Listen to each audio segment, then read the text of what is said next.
Morning and welcome to the Courage Coalition. Today we're going to talk about foster care.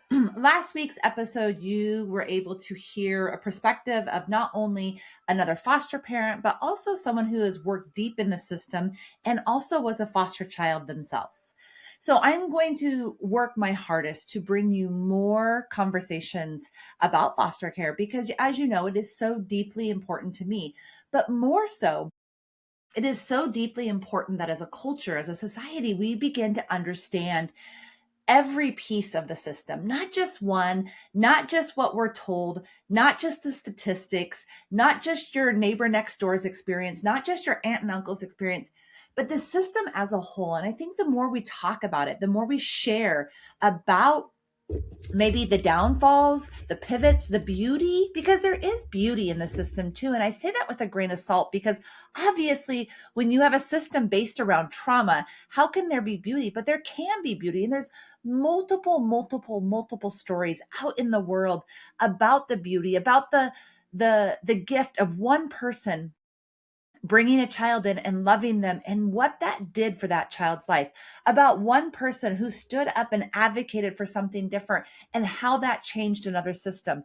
There's millions of stories. I am not the only one. I am by far the only one. There are hundreds of thousands of people trying to help change this system. And that is exactly what it's going to take. It is going to take hundreds of thousands of people standing up and saying, there can be something different. We don't have to accept what has always been. But what I want to talk about today is a little bit of a pivot or a little bit of a next step from the guest episode, because we talked about when it doesn't work, right? Because I think there's a lot of times when we hear that it does work. And foster care is one of the hardest things you maybe will ever do, the child has ever done, the caseworkers will ever do, right? There's so many places inside the system where maybe it doesn't work. And that is kind of the foundation behind why we're doing what we're doing is there's so many places it's not working. And that's not because of people wanting to be hurtful. In the majority, it is about because we haven't looked at it, or what I feel at least is that we haven't looked at it from a trauma informed or a human informed view. We're looking at it from a policy informed view, a legislative informed view, a budget informed view. We can go on, right? And these are humans. And I don't just mean just the kids. Every piece of the system is human. The children, the biological families, the foster families, the adoptive families, the caseworker and their families, the managers and their families, the attorneys and their families, the judges and their families. This affects so many things. And then if we talk about the ripple effect in foster care and how much impact it truly has, we talk about the things like the other systems it's affecting, right? So we talk about how it's affecting every system within the homelessness system. So everybody that is involved in the homelessness system is affected by this system. So this is a human problem. And that right there is the key. Is when are we going to begin to see it as a human problem versus somebody else's problem, or a human problem versus a legislative problem, or a human problem versus a budget problem, right? We could go deep into that. But today I just want to share with you a little bit about our personal story, because I think this is a little bit of a insight into when foster care maybe doesn't work, or as you'll see, maybe when it does work, right? There's so many stigmas around biological parents or allegations. And I go back all the way to my childhood. And I remember the first time I heard the word DHS, or I think it was called Children's Services, yeah, so CSP back then. And it was because my mom and my sister were not in a good place. And again, I had no idea what it meant then, but I remember my sister saying, I'm going to call CSP. I'm going to call Child Services. And I didn't know what that meant, but I can remember now feeling like, what does that mean? Knowing it wasn't good. It was not good because they were arguing and they were fighting. So that was my first experience. And then later on in life, I remember feeling like, what would happen if I lost my siblings? What would happen if we were separated? And that instilled a different feeling in me, another unknown, another question of what that looked like. But again, nothing. And then I remember being an adult and being in this place in life where I knew that I needed, however you want to look at it, I had a desire to be a mother to more children than just the two children that I had been blessed with. And I don't say just lightly. That was my children are a blessing. But in my heart, in my soul, I knew that I was supposed to be a parent to more children, a mom to more children. And that is when we began that journey into foster care, not because we knew anything about it, not because I actually had any concept of what it looked like coming forth, right?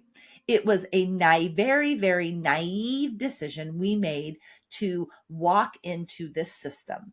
But it was a decision that felt completely and foundationally aligned. I knew that I was supposed to go down this path, and I just didn't know why.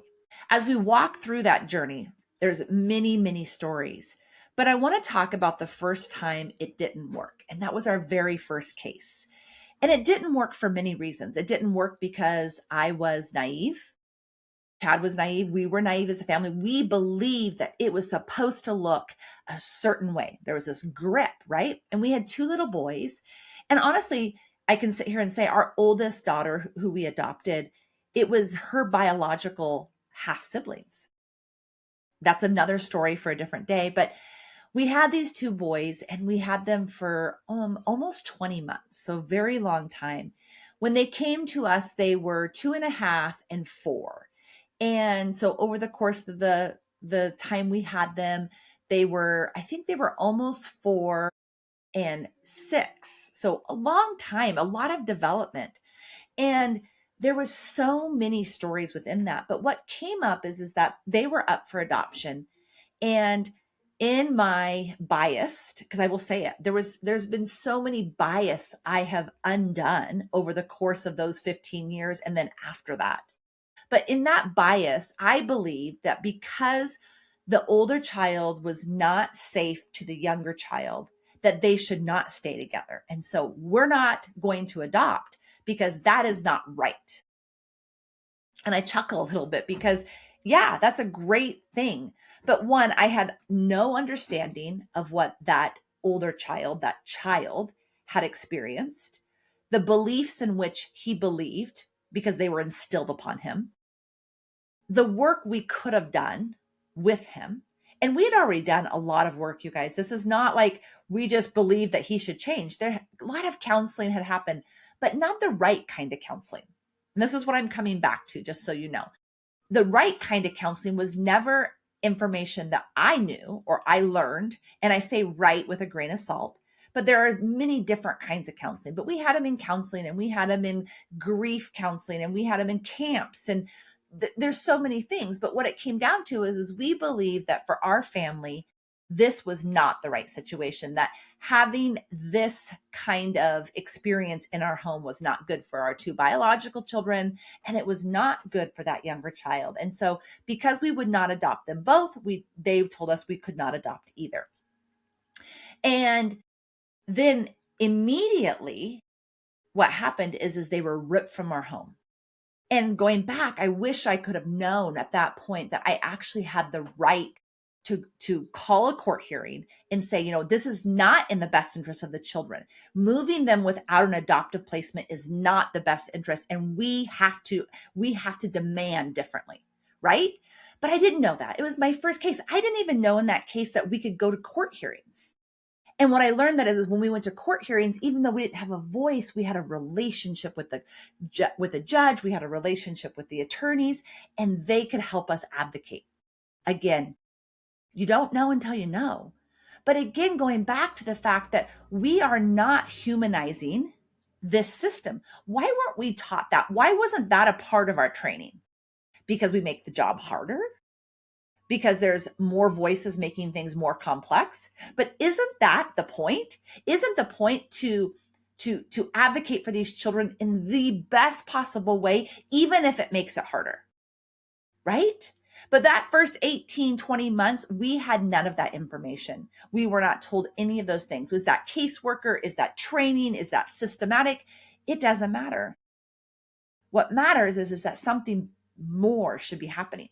Those trainings shouldn't just be about basic child development. They should be about our rights as foster parents. They should be about how to protect ourselves and care for ourselves so that we can be that advocate for those children. It should be about basic child development, but it should be way deeper. There should be mandatory trauma training because, again, Chad and I had never even heard of the word trauma for children. I had no idea that you could have trauma in utero. Had no idea that children have a 2 times higher rate in foster care of PTSD than military veterans.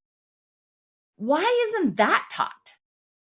Because maybe, just maybe, it would change the statistics around children in foster care being placed and moved and all the things. So going back to the story, these children were ripped out of our home within a week of us making that decision. They went to another home that, quote unquote, might adopt them. But that, come to find out, was just a big lie. And so they not only had to move to that home, but then they had to move again to an adoptive home where we were more than willing to hold on to them and keep them in that consistency until there was an adoptive home. So we can go back and say, what if? And there's nothing we can do about that. But again, it goes back to that. This is one of those simple changes, the way we train our foster parents, letting them know their rights, letting them know the options they have when it comes to advocating for this child, letting them understand that they actually have a voice. Now, I'm not saying all foster parents want a voice. There's many, many foster parents out there that do not want to go to court. Maybe they don't even have the capacity to go to court. But there are many that do. And because no one helped us understand that, even my own caseworker, which you guys are going to hear from later in the year, and this is going to be so good because this is a different standpoint. And that's the whole point. It's not just my experience. It's not just Sally's experience. It's not just Joe's experience. It is the whole. When we educate ourselves and learn from different perspectives, we can actually create systematic change, because it's not that my way is the right way or Joe's way is the right way. It's about the fact that if we come together and really brainstorm, really bring together information and experiences and situations from all different backgrounds, from all different cultures, from all different time frames, and create a change that is based on actual information, not policy, maybe then we would see change. We would see statistics drop. We would see children heal. We would see more of the stories that make us feel so good. What if we created something that accepted, not ostracated, accepted, not hyper-focused, right? Because that, I think, is one of the hugest parts of the system that I struggle with is that because legislation runs it, policies run it, we tend to get hyper-focused on one thing. And when that happens, as you know, everything else falls by the wayside. But when you're talking about millions of humans, how can we consistently focus on just one piece of that, one aspect of that, and expect everything else not to fall apart, which then doesn't allow the thing we're focusing on to be successful? Why can't we come in the middle? And I know that's just such an overrated concept, but the middle ground is so when we're dealing with not just one focus. When we have boards or focus groups that are focused on one thing or one population within the system, but that there's 12 of those, let's say, that each have that same focus, and then they're coming together. it seems like maybe we might be addressing more of those problems, for lack of a better word, more of those pitfalls as a whole system. And I know it's easier said than done, you guys, but anything that's hard is worth doing, because if it's hard, there's a reason why it's hard. And these children, our country, these systems, they deserve more. They deserve so much more. They deserve people working hard. They deserve uncomfortable situations. They deserve us standing up in fear and doing the right thing, even when no one else agrees with us. They deserve something more, because we are so afraid of the hard kids. We are so afraid of the attachment. We are so afraid of being seen. We are so afraid of so many aspects in this system that we do nothing. That fear continues to hold us back. And I can say this without a doubt. This is part of my fear right now. Do you think that 15 years in the system gave me all the skills, or Chad and I should say, us as a family, all of the skills, all of the tools necessary, all of the answers to opening a home for teenagers? That's a big crock of poo. We actually are completely unqualified, if you're to be honest. But I do believe, like the Bible says, is that God calls the unqualified. And for some reason, he is calling us into that. And so that fear gets to hold my hand. It's not going to hold me back. It's not going to build a wall. It gets to hold my hand. And is it going to be perfect? Absolutely not. Is there going to be pitfalls and mistakes and all the things? Absolutely. But when we go into something knowing that fear is the reason we're supposed to be going into that, it is the reason we are supposed to take that next best step, then we actually follow that path, follow that journey. So I'm going to regress just a little bit. When we talk about when it doesn't work, you heard how here is a situation with these boys that it didn't work. But that happened multiple times. And it happened in multiple times in different ways. It happened when reunification was awarded, and then reunification was taken away. And I don't mean before they left. I mean after they left. When reunification was given to one parent and then another parent. And again, it will never be perfect. And when I look at that case specifically, I know that the system was doing the best it could with what it had. And we cannot take children from their families when the parents are truly trying to improve, or truly trying to get better, or truly trying to make a cyclical change. But one of the things that I want to bring up in that situation specifically is that a lot of times you hear about reunification and the focus on reunification, and there's something very beautiful about that. But here is one of my biggest concerns in reunification. It's not reunification itself, because the parents actually have to go through a lot to get there. I'm not going to say it's the same a lot as you believe in, or the same a lot I believe in, but there is a lot of safeguards in place that they are required to go through before reunification happens. But then what? Then guess what happens? Okay, sure, the parent may still have a sponsor through AA or Drug and Alcohol Anonymous. The child may still have a caseworker that checks in once in a while. And again, this is not against caseworkers. You have a load, 30 plus kids. They've been returned. You know that they're not in the worst of the situations. I can go on and on. You see what I'm saying? There is a gap, and that gap is huge, because these parents then do not have the support, because it's not like, oh, you're clean, or, oh, you're sober, or, oh, you've dealt with your mental health crisis. This is a cyclical life that they've led their whole life. It is a belief system. It is in their core values. It is all they know. And you can't just untell that and then leave them to their own vices. Where's their support system? We all need a support system. I think my shirt today, yep, it takes a village, be the village. You guys, that is an old, saying, but it is so true. We did not raise children by ourselves ancestrally. We raise them in villages, in homes of multi-generation. And we've gone so far away from that. And we wonder why, when isolation happens, pitfalls happen, trauma happens, so cycles that were broken come back, all those things. And in this specific case, I think about that because here's the thing is that the system had trained me, a group of us, to be mentors to biological families. So I implemented that in this case. I actually took the child, we as a family took the child 1 weekend a month to give the parent some respite, some time to just be. We had conversations with them. They could call us, they text us.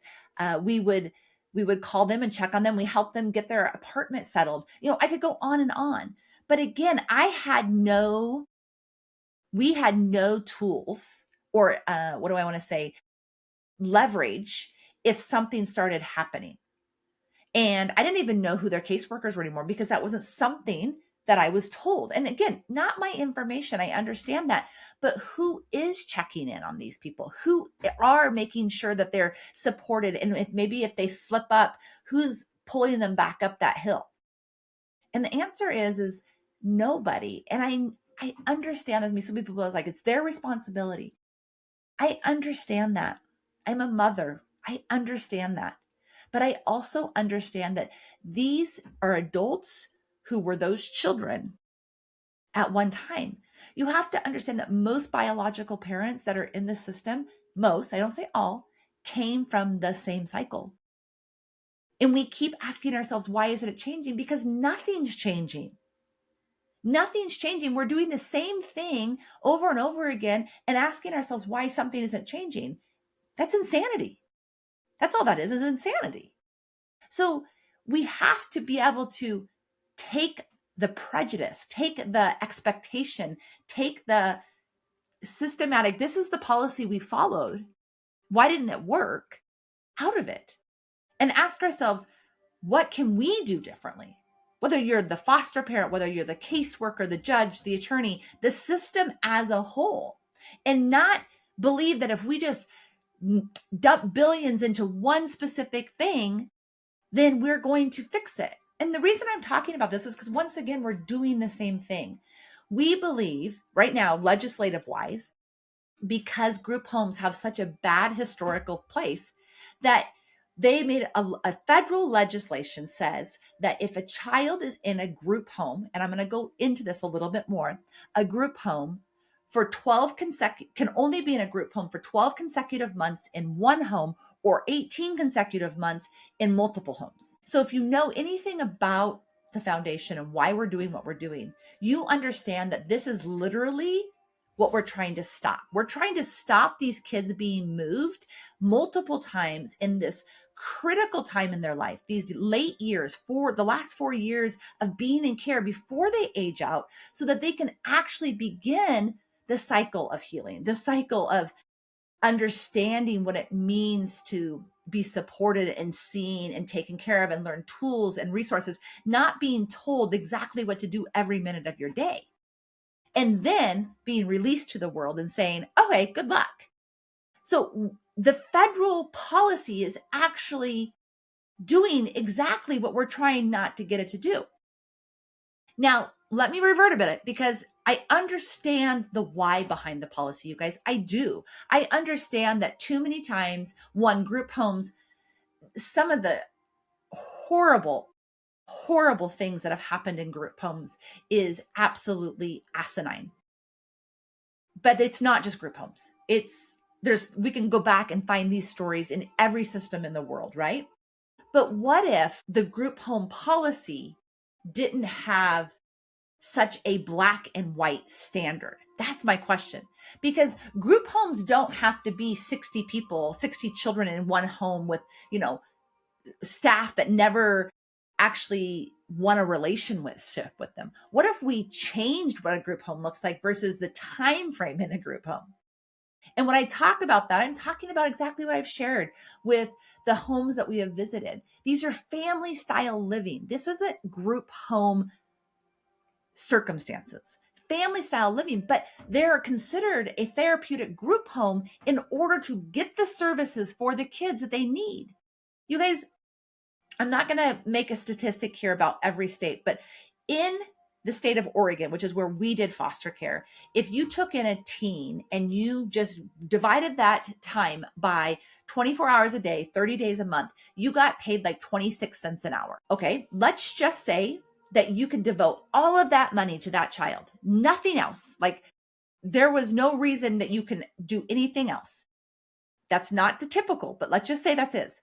So they already have insurance, but that insurance isn't going to cover everything. So there's going to be out-of-pocket expenses, whether that's for services, whether that's for products. Like one of our daughters had to have thickener for her liquids for almost 3 years. That thickener was not covered by her insurance because the one they covered, when you mixed it up, guess what happened? It was chunky and gross and she wouldn't drink. And so that's obviously a problem. So we had to pay $75 a month out of our pocket, or out of her funds, for lack of a better word, to buy that every single month. No reimbursements. That's just the way it is. So there's multiple things like that, whether it's special shoes, whether it's sensory tools, whether it's lotion. There's so many things that are just basic needs. But then you take a child who needs maybe extra counseling than their insurance is going to cover, maybe a different kind of counseling. And when I talk about this, most of you know that I am a huge advocate of equine therapy. Equine therapy has changed the life of my children, and not just that, our adopted children. My eldest son, I believe, definitely received a benefit from riding horses that I didn't even know at the time, right? I want to talk about things like tools. And when I say tools, everyone's like, that's a toy. Swings that we would mount from the inside of our ceiling to help kids regulate. These are needed for all ages of kids. And the older you get, guess what? The more complex and expensive it gets.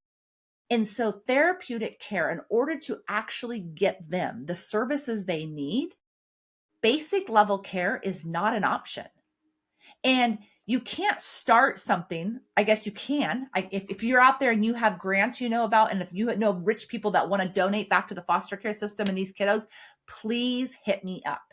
So I'm not kidding, but you understand what I'm saying is that we need something different to actually change what is happening with these kids. So I could go on and on, but I want you to think about those situations where when it doesn't help, or when it doesn't change, or doesn't work, and why. It's not just not working or not changing for that specific thing. It's much bigger than that. And those, I think, are the questions we have to start asking ourselves. What is the bigger picture? What do we need to look at? What we need to take that zoom lens that we're zooming in on and actually bring it all the way back in and see the big picture. How do we help these kids so they don't end up in those systems? How do we help these foster parents so that the rate of foster care being certified and then say, no, we're not taking any more kids, be so low?